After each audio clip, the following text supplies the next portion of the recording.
조현민 전 전무에 대해서 검찰의 수사 결과가 나왔습니다. 국민적인 공분을 일으켰던 물컵 갑질에 대해서 무혐의 판단을 내렸는데 그 이유들요 한번 살펴보도록 하겠습니다. 영상 보겠습니다.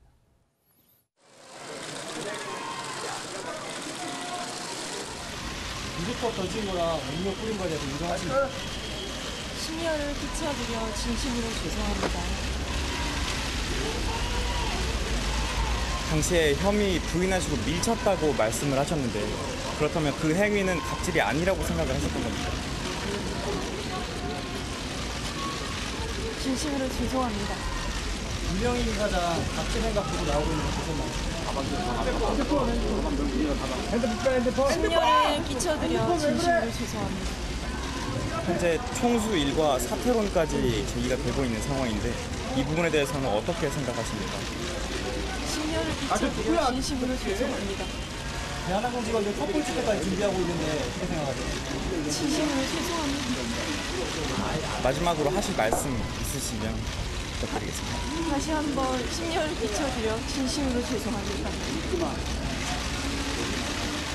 제보자 보복하실 건가요? 자, 다들 집어. 이번 일이 군산의 일각이라는 얘기도 있는데 한 한국 말씀 경영복지 해주시죠. 시도하실 겁니까?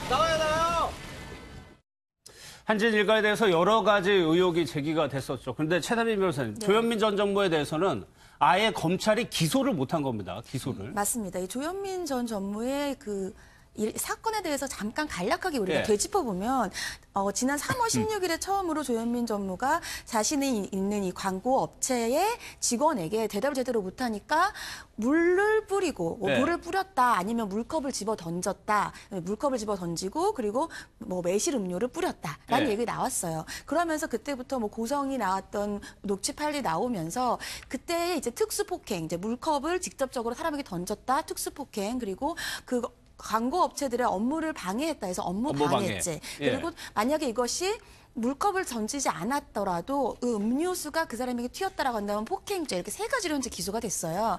근데 이 폭행과 관련되어서는 피해자 2명을 특정을 했는데 그 피해자 2명이 여기에 대해서 처벌을 원하지 않는다라고 얘기를 했단 말이죠. 그럼 성립이 안 되죠. 그렇죠. 예. 왜냐하면 반의사불벌죄이기 때문에 폭행죄 같은 경우에는 공소권 없음으로 끝났습니다. 그럼 문제는 특수폭행과 지금 업무방해인데 특수폭행 같은 경우에는 이 물컵을 사람을 향해서 던져야 되는데 지금 네. 조사 결과를 봤더니 사람이 있는 곳에 던졌다고 특정할 수가 없다. 사람이 없는 빈 공간을 향해서 던진 것으로 보이기 때문에 증거가 불충분해서 혐의 없음이고요. 또 업무방해 같은 경우에는 업무를 그 광고의 회의를 중단시킨 건 맞아요. 근데 네. 그 당시에 조현민 전 전무 같은 경우에는 그 광고를 하는 그 회의를 주재하는 위치였단 말이죠. 그렇기 때문에 이것을 중단시킬 권한이 있기 때문에 그것이 과연 업무방해로 보기는 어렵다라고 해서 검찰이 이 부분도 혐의 없음 으로 끝났습니다. 그렇기 예. 때문에 결국은 세 개의 혐의 모두가 기소할 수 있는 것은 없었던 거죠. 예, 재판 자체를 못하게 되는 그렇죠. 겁니다. 근데 김복준 의원, 예, 사실 예. 조현민 전 전무 문제 같은 경우에는 그런 정황들이 나오면서 사실 이게 무리한 수사다라는 지적도 법조계에서는 좀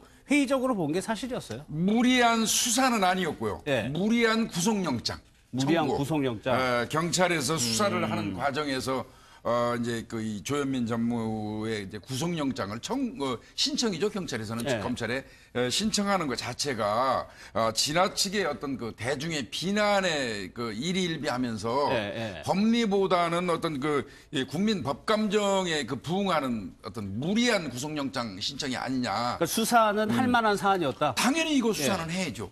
수사를 했기 때문에 컵을 던진 방향이라든지 이런 걸 따져가지고 특수폭행이 안 된다고 볼 수 있었던 것 같고요. 예. 업무방해 같은 경우도 그렇습니다. 이게 자신의 어떤 광고 관련된 회의를 하는데 업무방해가 성립이 되려면 타인의 업무를 방해해야 되거든요. 근데 사실은 따지고 보면 조현민 전무 같은 경우 그 회의하는 건 자신의 업무일 수도 있단 말이죠. 그런 경우에는 업무방해가 성립될 여지가 사실은 적었고요. 예. 그래서 단순 폭행 가지고 구속영장을 청구하는 사례는 거의 없어요. 아, 그래요? 예. 그런데 이제 구속영장을 신청하고 이런 과정에서 저부터도 이 방송에서도 이거는 경찰이 다수 무리가 있다고 얘기를 드렸었는데 예. 그 부분은 이제 경찰이 좀 너무 이 여론에 민감했던 것 같습니다. 그러니까 그게 경찰도 그렇고 구속영장을 신청을 할 수밖에 없었던 것이 그렇습니다. 이 사실이 알려진 다음에 예. 제가 국민적인 공분이라고 표현을 했는데 그 정도로 비판 여론이 거셌었단 말이에요, 당시에. 네, 국민의 비판 소리를 들어줬던 건 고마운데 예. 국민의 눈높이를 너무 높여놔서 역시라는 그런 결과를 낳게 하는, 그러니까 갑이 살기 좋은 사회에 더 한 발 더 가게 된다라는 느낌을 받게 하는 국민 법 감정이라면 오히려 결과가. 그런 생각이 좀 듭니다. 예. 예를 들어서 지금 피해자인 을 입장에서 지금 괜찮다 용서하겠다라고 말했던 것이 진짜일까라는 걸 우린 좀 한번 생각해 봐야 될 것 같아요. 예. 진짜로 용서하고 싶은 마음이 있었을까? 그냥 처벌을 원치 않는다라고 했던 것은 그 안에 또 다른 것이 숨겨져 있지 않을까라는 좀 생각이 들고, 왜냐하면 저희가 1년 전에 땅콩해양 얘기 안 할 수가 없는데 예. 전 박창진 그 사무장 같은 경우도요, 내부 고발자로 이렇게 낙인이 찍혀서 일반 평범한 사회생활을 하던 직장인이 예. 상당히 많은 피해를 계속 보지 않았습니까? 을로서. 근데 전 조현민 부사장은 사실 집행유행 중에 올림픽 성화까지 했어요. 그러니까 기반적으로 힘이 없는 일반인이 생각했을 때는 집행유예라는 것이 진짜 버릴까라는 생각도 조현아 들 부사장 거고요. 예, 말씀하시는 조현아 거죠? 부사장을, 예. 예, 조현아 부사장을 말하는 건데요. 조현아 부사장이 그런 형식의 아무나 할 수 없는 예. 성화봉송까지 할 수 있는 이런 상황이라면 이번의 결과는 국민의 눈높이는 좀 높아졌는데 진짜 대한민국의 정말 재벌 공화국일 것 같다라는 예. 생각이 들게 하는 그런 판결이라 좀 아쉽긴 합니다. 근데 아직까지 네. 이게 이 한진일과 총수에 대해서 수사가 마무리된 건 네. 아니니까 그러면 또 볼 수도 있는데 홍순빈 아나운서 그러다 보니까 무혐의 결론을 내니까 당연히 인터넷 여론은 좋지 않겠죠. 이 그렇습니다. 부분. 이 인터넷 여론상에서도 좀 이렇게 의견이 좀 갈리고 있는 상황입니다. 아. 그래서 뭐 앞으로 유리잔에 물을 넣어서 3개 던져도 맞지만 않으면 괜찮은 거 아닌가, 뭐 이런 이제 의견을 남기신 분도 있었고요. 예. 그리고 사람한테 던진 게 문제가 아니라 물컵 자체를 던진 게 문제다라고 짚어내는 분도 있었고, 반면에 여론 재판이 좀 너무 심하다. 예. 무혐의가 당연한 거 아닌가. 상대방의 신체에 그 어떤 해도 미치지 않았는데 왜 처벌을 받겠느냐라는 의견을 남긴 것도 예. 확인해 볼 수 있었습니다. 실제로 여론에 떠밀려서 한 측면도 있는 네. 것이 사실인 것 같습니다. 그런데 김복준님, 예, 지금요. 이게 끝난 게 아니에요. 한진일가에 네. 대해서 11개 정부기관이 수사하거나 조사를 했거든요. 이게 이 조현민 전무 이 사건이 발발하고 난 이후에 어머니 이명희 씨, 예. 그다음에 이제 조양호 회장까지 올라갔고, 심지어는 뭐 입학 비리 그 관련해 가지고 조원태 그랬죠. 사장까지도 연결이 됐고, 그러니까 또 조현아도 또 다시 나왔죠. 예. 그 밀수 관련돼서 지금 수사 중에 있고요. 그러다 보니까 지금 이 집을 이 일가를 압수수색한 것만 18번이에요. 예. 이거는 저도 한 32년 경찰에서 근무했는데 제 기억에 한 일가에 18번 정도 압수수색이 이루어진 적이 거의 있는지 처음이죠. 아마 이게 대한민국 역사상 처음일 것 같습니다. 거기에다가 이 일가가 14번 포토라인에 섰어요. 전부 합쳐서. 그리고도 여전히 뭐 이제 그 각종 뭐 횡령, 배임, 뭐 약사법, 공정거래법, 뭐 근로기준법, 뭐 관세법 등등 해가지고 각 저 식구들 전체에 적용된 저 범죄가 다 있거든요. 예, 예. 이건 아직 종결된 건 아니에요. 그렇죠. 여전히 진행되고 있다는 예. 것이죠. 그 중에서 이명희 전 이사장 건 같은 경우에는 실제 영상도 공개가 됐었고 이런 증거들이 있으니까 가능하지 않겠냐는 의견도 있었습니다. 일단 그 영상을 좀 먼저 보겠습니다.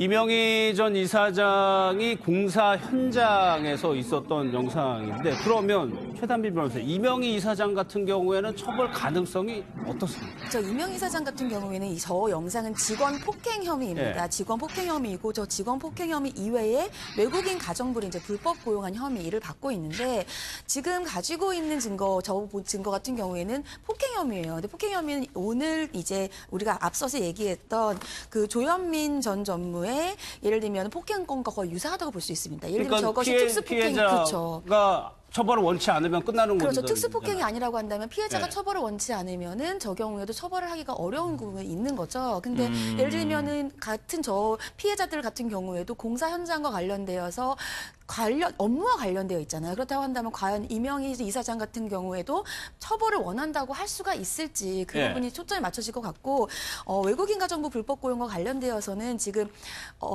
예를 들자면은 대한항공에 남아 있는 서류들이 과연 그 이명희 이사장의 외국인 고용 가정부 고용과 관련된 증거를 어느 정도 보여줄 수 있을지 예. 이런 것들이 앞으로의 그 재판이라든지 기소와 관련되어서 가장 중요한 혐의라고 볼 수 있겠습니다. 예. 근데 이명희 씨 같은 경우는 이제 서울경찰청에서 이 수사에 착수했는데 두 갈래로 했어요. 예.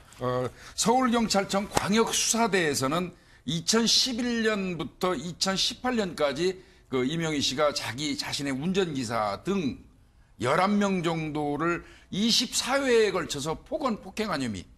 예, 그래서 뭐 거기에는 특수상해, 일반 상해, 특수폭행 뭐 이런 것 등도 운전자를 운행 중인 운전자를 폭행하면 특가법상의 운전자 폭행죄가 가중처벌이 되거든요. 예, 그 부분도 좀 적용이 됐고요. 그도 지속적으로 뭐 아까 말씀드린 것처럼 24회가량 했으니까 상습폭행 아니겠어요? 예, 이런 거 등등 뭐 특수폭행, 특수상해, 상습폭행, 특가법은 이건 반의사불벌죄도 아니에요. 아, 그래요? 예, 처벌 원치 않는다고 처벌 못하는 거 아니거든요. 예. 그러니까 경찰에서는 뭐 이거 기소 의견으로 이제 그 광역수사대에서 한 갈래로 했고요. 예. 또 한 갈래는 서울경찰청 지능범죄수사대에서는 이명희 씨의 어떤 혐의점을 뒀냐면요, 자신의 어떤 이 자택 경비 관련돼서 회사 돈을 대납하게 했던 의혹 같은 게 또 있어요.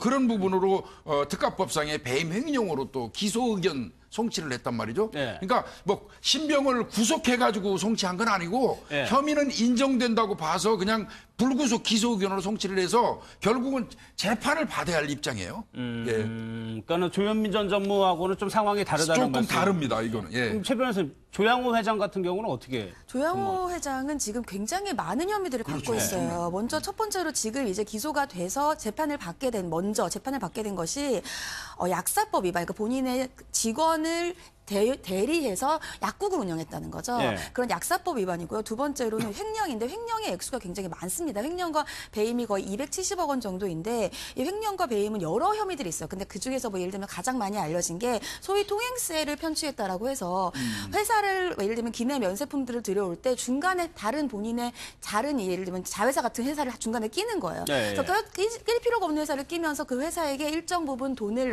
납입하도록 하는 그런 소위 통행세 편취 같은 것들로 인해서 여러 가지 뭐 횡령 배임이 한 270억 원 정도가 있는데 여기뿐만이 아니라 지금 말씀하신 것처럼 회사 돈으로 본인의 자택 경비를 하게 한 뭐 횡령죄도 있고요. 여러 혐의들이 있습니다. 그래서 지금 두 번째로 법정에 서게 됐는데 예. 지금 나오는 것처럼 납품 수수료 190원, 6원의 부당이득 그리고 주식의 가격을 부풀린 41억 원 그리고 어머니 최근에 나왔죠. 어머니 등에게 원래는 아버지로부터 아버지가 사망하셨을 때 살고 있었던 집이 있었는데 이 집을 받으면서 이것을 어떤 그러니까 회사를 하나를 설립을 해요. 그러면서 이 회사로 인해서 이제 뭐 예를 들면은 거기를 통해서 어떠한 새로운 비영리법인 같은 것들을 만들면서 상속세를 포탈했다는 것인데 그 상속세를 포탈하면서 어머니를 거기에 대해서 새로 이사장으로 이제 그리고 급여를 준 겁니다. 그 급여로 일하는 것들도 횡령, 또 회사 돈으로 변호사, 첫째 딸이었던 조연아 전 사장에 대해서도 변호 금액이 17억 원을 지출했다 이런 것들을 보고 있어요. 그래서